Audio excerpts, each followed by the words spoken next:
Jimi was a really great blues guitar player, and you'd hear him do things like this all the time. It's the double bend, sometimes called catch and release. It's quite simple when somebody shows you the mechanics of it.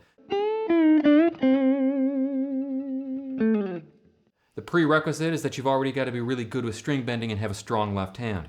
Once you've got that, the idea is almost bonehead simple. You take your basic minor pentatonic box on the top two strings, the one everybody starts out with.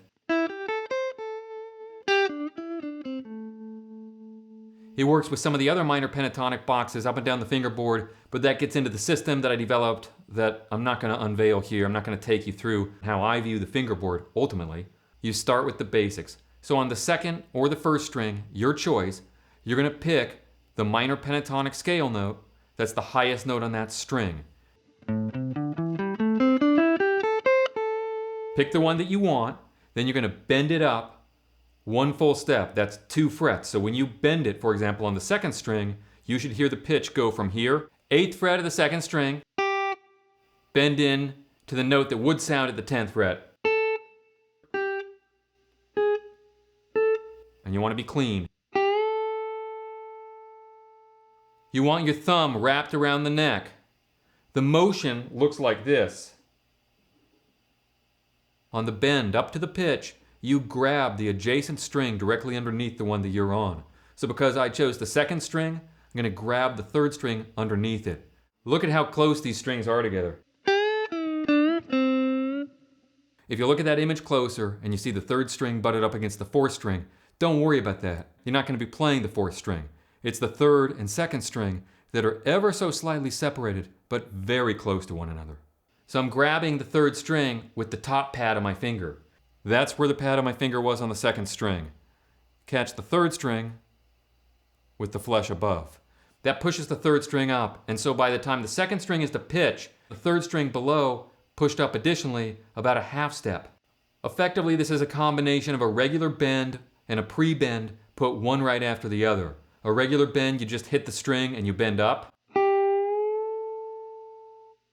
A pre-bend, you bend first and then pick.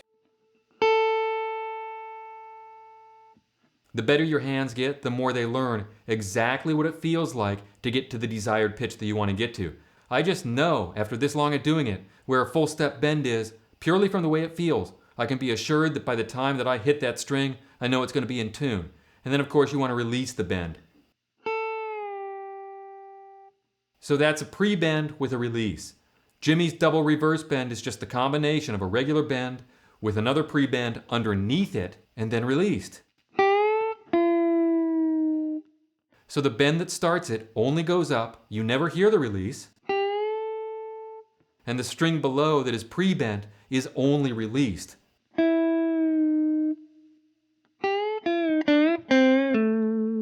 Because we're dealing with the minor pentatonic box, it works equally as well if you move the thing up one set of strings. So you bend the first string, catch the second string and release that.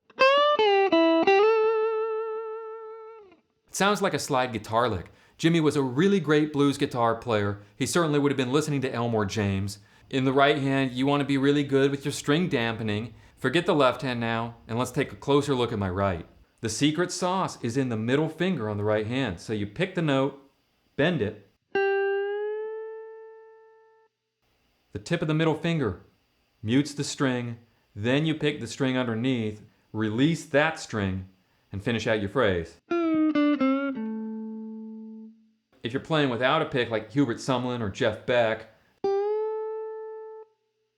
any finger can be used to mute the string because you got more fingers available. You're not occupying the thumb and the index finger holding down a plectrum.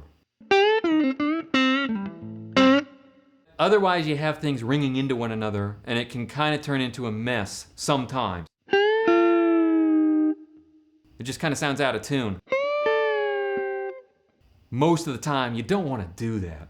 Have fun with it, and if you want to dive deeper into Hendrix, watch this next video.